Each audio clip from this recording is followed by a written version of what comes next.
Howdy, everyone. It's Aaron Farmer with mysugarfreejourney.com. And let's take a look at some of the things that have been going on in the world of health and fitness today. So, our first study we're going to look at comes to us courtesy of the carnivore Aurelius or alpaca Aurelius. I've put a link down below if you can see it. I thought this study was really interesting. I had not heard of this before. I had not seen, usually usually the way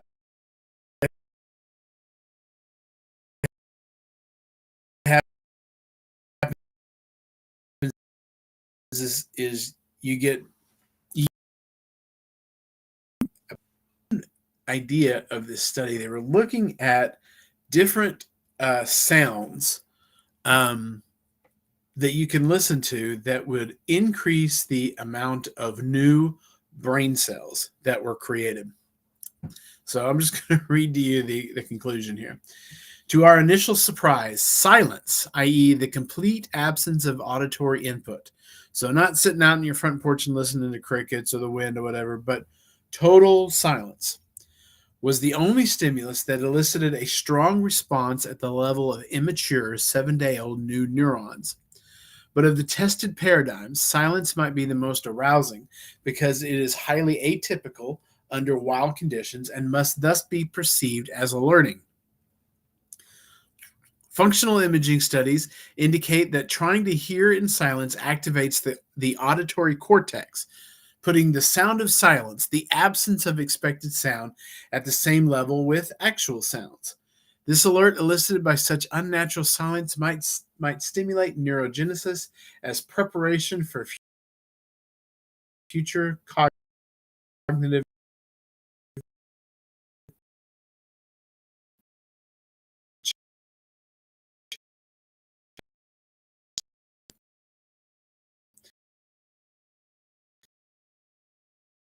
is so unnatural that when the brain is anticipating that there's something bad that's about to happen or something's about to happen and it needs to be right, ready to go in order to deal with whatever's about to happen. So it creates new brain cells. Isn't that weird? As I look through the other things that it said also helped, Mozart was the other one that showed a strong response for creating new brain cells. So if it's hard to get to silence, then maybe listen to some Mozart and maybe grow some new brain cells. Wouldn't that be interesting if you could, listen to total silence, just sit alone with your thoughts and grow new brain cells? It's also interesting, years ago when so I was a youth pastor for 25 years, dealt with teenagers and young adults. And right as the smartphone was beginning to take off, I remember talking to the kids about how important silence was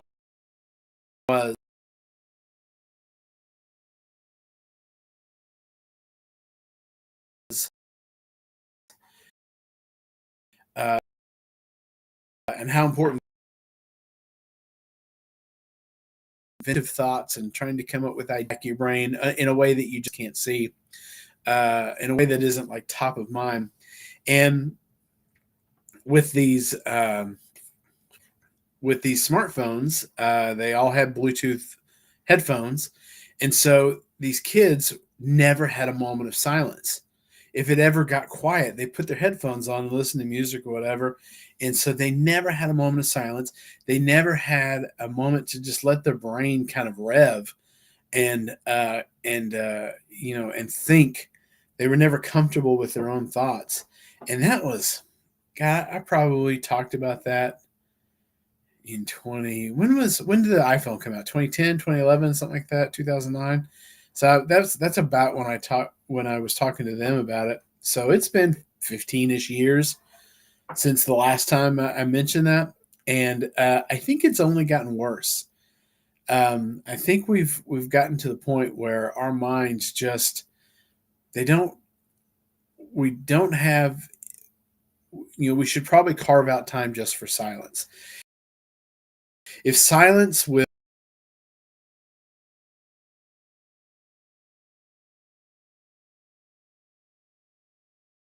create new brain cells, and that will help us think, that will help us be witty inventions. The verse in was it in Daniel somewhere about witty inventions, and I totally blanked on what it is, but these ideas about of trying to come up with with some new idea. It takes time for your brain to kind of come up with those things, and I think it takes silence. It takes just kind of letting your brain hum along while you're doing something else, or just kind of sitting in silence and kind of letting your brain rev, and apparently it'll create new brain cells. Isn't that amazing? If you can create new brain cells. Let's go to my favorite subject, RFK. So RFK gave an interview the other day to Gary Brecka. He sat down with Gary Brecka and he said a couple different things. Before we get into what he said to Gary Brecka, I want to just back up and remind you the scope of the problem. 40%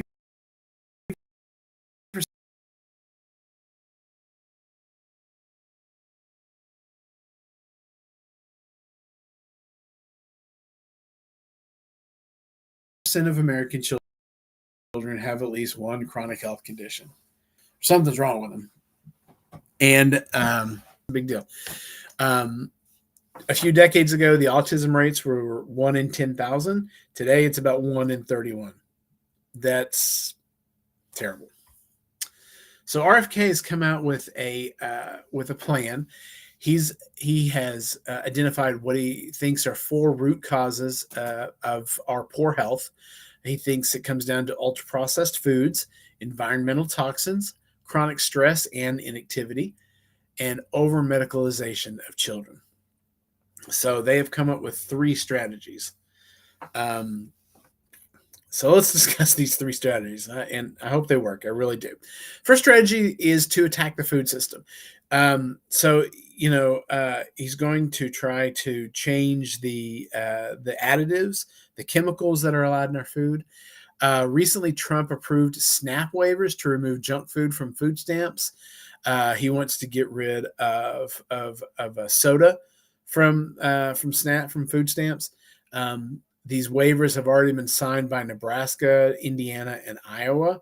So I believe SNAP recipients in those states will soon not be able to buy junk food with their SNAP dollars.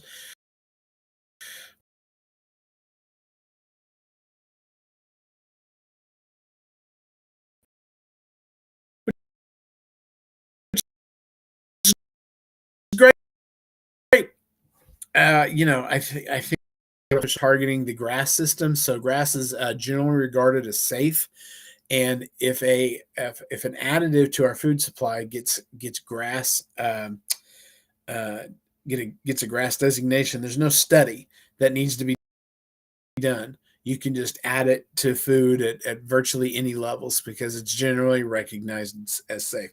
And I did a article on this a couple weeks ago, and I'm trying to remember, but it's hundreds and hundreds of chemicals are in the grass system, and so you can add all of these chemicals to our food supply, and they're generally regarded as safe, and so you can add them at almost any level, and add as much as you want to the food supply, and it's one of the reasons why our food supply is so terrible. And hopefully, if he actually does this, the food industry will get their act together and start giving us food that won't make us sick. So that's the first strategy, is to go after the food. And like I've said many, many times, I think America only has one problem when it comes to health. And that problem is insulin resistance. I think if you solve the insulin resistance problem, you solve a lot of the other problems.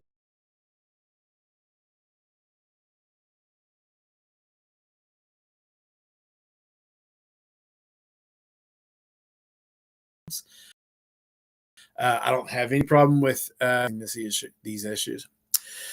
So, pharmaceutical shock. On May 12th, Trump signed the most favored nation executive order.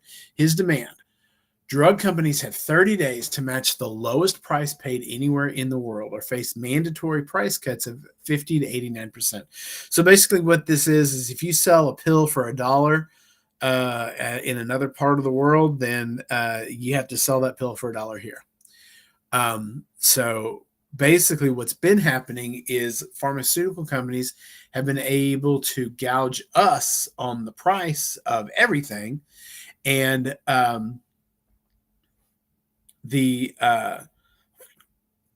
so American taxpayers end up subsidizing pharmaceutical prices for pharmaceuticals in other parts of the world. So we pay top dollar so that they can sell it for less in other parts of the world.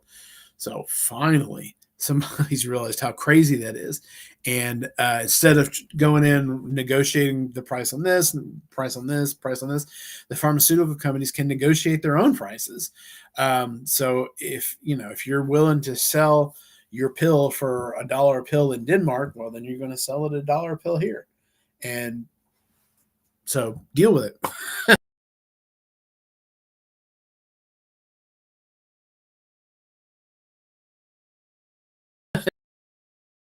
And I think that's brilliant.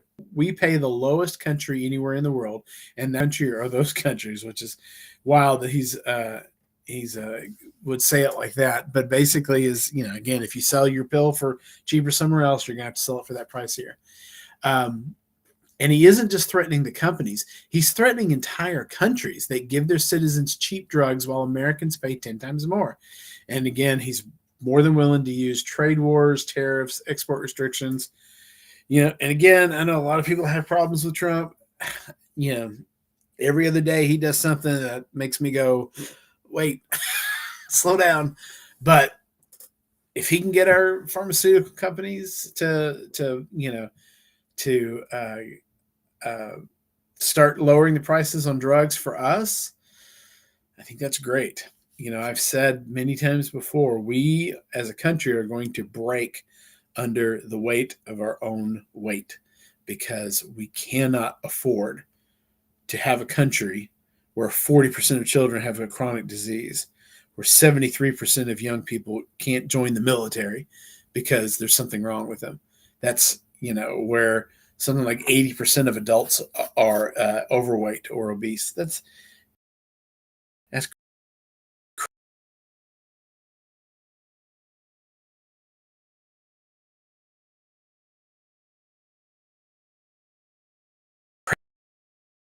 crazy.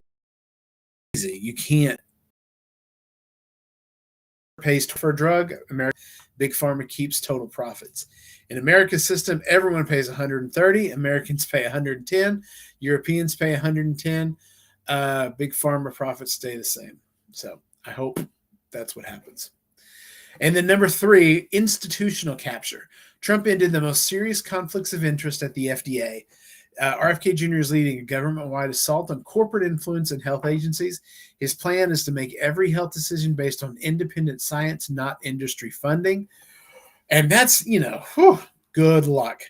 If you can get the money, the big pharma money out of how our decision-making is made when it comes to our pharmaceutical companies, that would be really something. I think he can do that.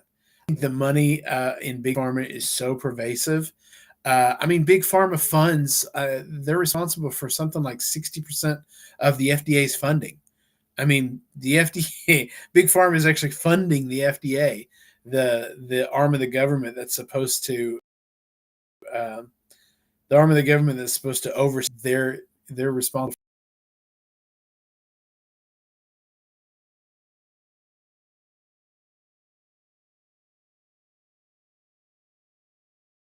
for funding.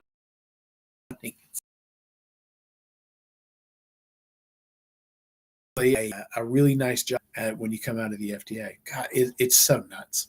It's so nuts.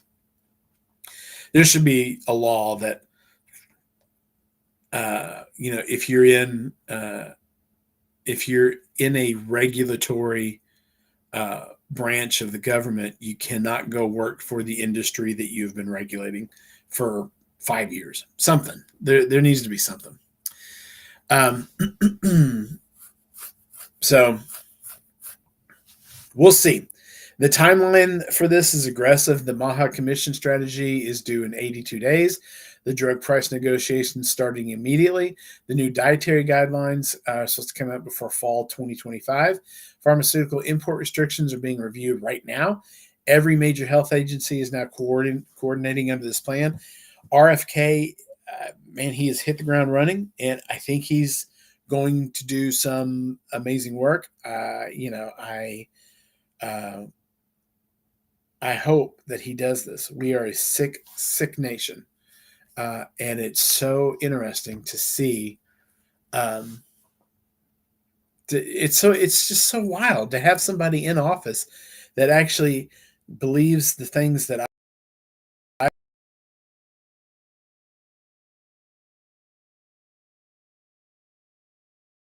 I've been going on about for over a decade now. I totally agree doing things a different way, and it is just so wild to have a doctor, or to have someone in the government, somebody with power that believes the things that I've believed for over a decade now, and seems to have the power to change these things. So let's look real quick at when RFK sat down with Gary Brecka. If you didn't listen to the interview, it was interesting. I like RFK, and I totally understand why you might not want to listen to a podcast interview with him.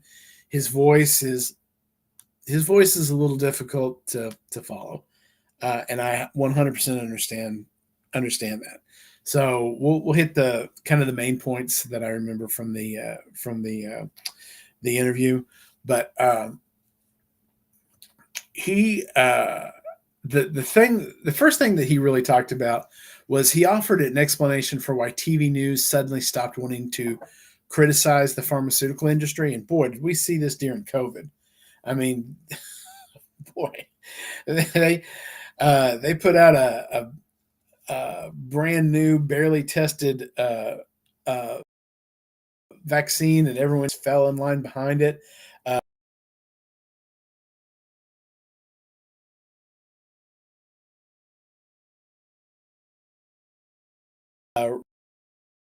Joe Rogan got better by taking a bunch of, was so cheap it was practically free. They didn't want you taking free medicine; they wanted you taking that experimental vaccine. And nobody in the media seemed to care about it at all. The biggest story of our lives was playing out right then and there, and nobody in the media wanted to double check the big pharma's information and make sure everything was on the up and up. It was amazing. So why did that happen? 20 years ago, it wasn't uncommon to see news segments questioning the safety or effectiveness of vaccines, and then it all went quiet. According to Kennedy, the silence was bought with pharmaceutical ad dollars. Big Pharma doesn't just advertise on TV news, he said. They want to control the content. Kennedy revealed that Fox News founder Roger Ailes once told him that 75% of his evening news ad revenue came from pharmaceutical companies. So if 75% of the money for your news is from Big Pharma, would you ever criticize Big Pharma? Of course not. But the money, so when you see Jake Tapper on CNN, his paycheck might say CNN, but the money comes from Pfizer and from the other pharmaceutical giants flooding the airway.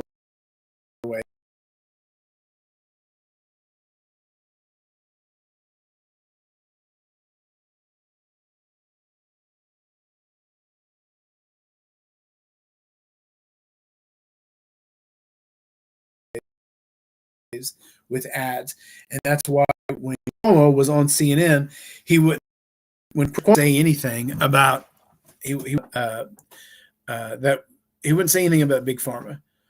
He wouldn't say anything bad about Big Pharma. In fact, he mocked people who were hesitant about the vaccine. And then he got fired because of his brother.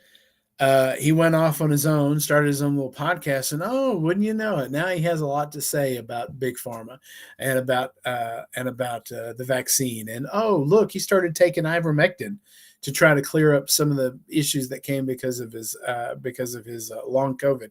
And wouldn't you know it, that as soon as he comes out from CNN, he kind of finds religion about big pharma maybe isn't the all perfect. Highly benevolent industry that he presented them as being when he was with CNN. Isn't that interesting? Whatever. In fact, if any of you ever want to see a butt whooping, the Chris Cuomo Dave Smith debate that they did on Patrick Ben David's podcast, that was a beautiful, beautiful, beautiful debate.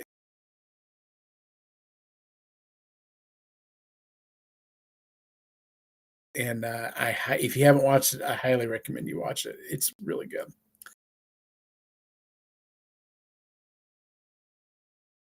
"20 years ago, they used to say, yeah, there's problems with vaccines or other drugs. They'll never do that today." That's what RFK said on this podcast. Pretty interesting stuff. The other thing about pharmaceutical ads is the company gets a tax deduction on them. So we're paying for the ads and we're paying for the product, which means what he means by that is taxpayers are getting hit twice. First, we're footing the bill for the drugs themselves through Medicare, Medicaid, and other government programs. And then on top of that, the pharmaceutical companies write off the cost of their TV ads as a business expense, reducing their tax bill. So not only are taxpayers footing the bill for the products, they're also subsidizing the ad campaigns that have hijacked the news industry, effectively silencing investigations and bearing the truth about Big Pharma's wrongdoing. That's aggravating. Then RFK put every medical journal bought by Big Pharma on notice, including the Lancet, New England Journal of Medicine, JAMA, and all those other journals, because they're all corrupt. He made it clear their reign as the premier voice in medical science is coming to an end. Kennedy pointed to the warning from Dr. Marcia Engel, former editor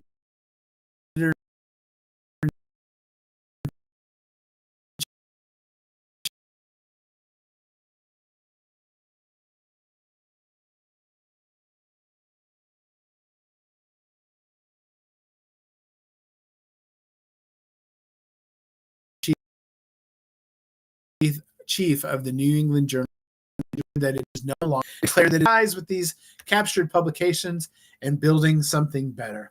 We'll see. We're going to stop. It added that these new government-backed journals will become the preeminent journals in the world because they'll be grounded in real science, not corporate spin.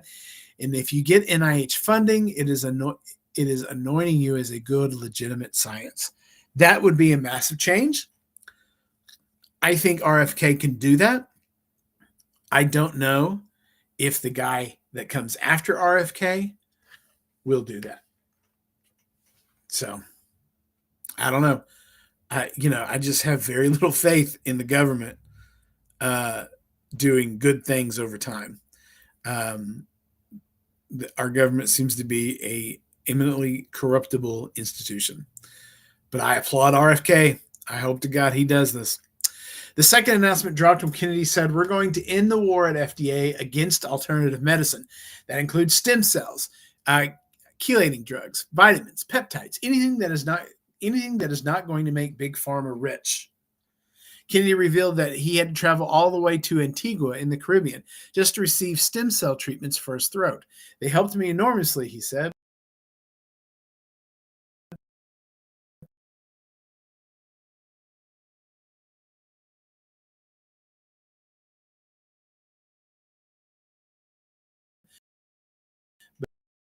But I shouldn't have to leave the country. The medicine that if there is a medicine that doesn't make Big Pharma money, Big Pharma will demonize it. And again, that's exactly what they did to Joe Rogan when they called ivermectin horse paste back during COVID. That's what they were doing. They didn't want people to take ivermectin because ivermectin is free. It's practically free. You can get it anywhere. They wanted you to get the jab. Kennedy believes Americans should have the right to try experimental drugs, and the government should respect their intelligence because no American should have to leave the country to access healing, and no government should stand between the people and their treatments that could save lives. 100%. So again, if you didn't listen to the RFK interview on the Gary Barker podcast, go listen to it. It's an excellent uh, interview. He talks more about how the tobacco industry bought all the processed food companies, and that's why all the stuff that they learned about how to make tobacco highly addictive. They did the same thing with our processed food. That's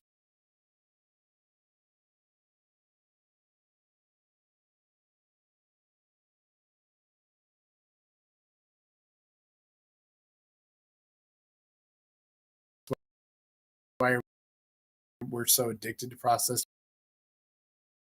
It was for a brand of guacamole, and all over the walls they had these little vials that were about this big, and each vial was labeled uh, with a flavor. And the one that I remember was banana because there was like 10 different variations on the banana flavor, but any flavor that you can think of, it was on these vials. And so you would, you would take your food, take something that wanted to taste a certain way, like guacamole, and then let's say you wanted that guacamole to be a little spicy, or it's important because if the main ingredient in guacamole is avocado, well, if you get avocados in the fall, they might taste different than the avocados that come out in the spring, or avocados from Mexico might taste different than avocados from California, and you want them all to taste the same. So you would throw all the avocados, into a vat, and then you would add the flavoring so that your guacamole tasted the same year round in whatever uh, what grocery store that you bought it at.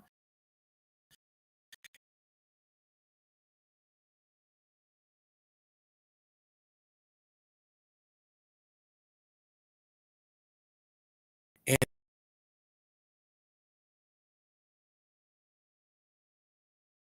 across the it's a wild thing. If you ever are looking for an interesting book to read, Salt, Sugar, Fat, and God, that book's probably 20 years old now, but it does an excellent job of walking you through exactly how the food companies are regulating and varying the amount of salt, the amount of sugar, and the amount of fat in each food, to reach the bliss point, so that you can't just eat one or two, that you're just cramming that stuff into your face as fast as you can. It's a fantastic book. All right, guys, I appreciate you listening to me. I will talk to you later. Again, this is Aaron with mysugarfreejourney.com.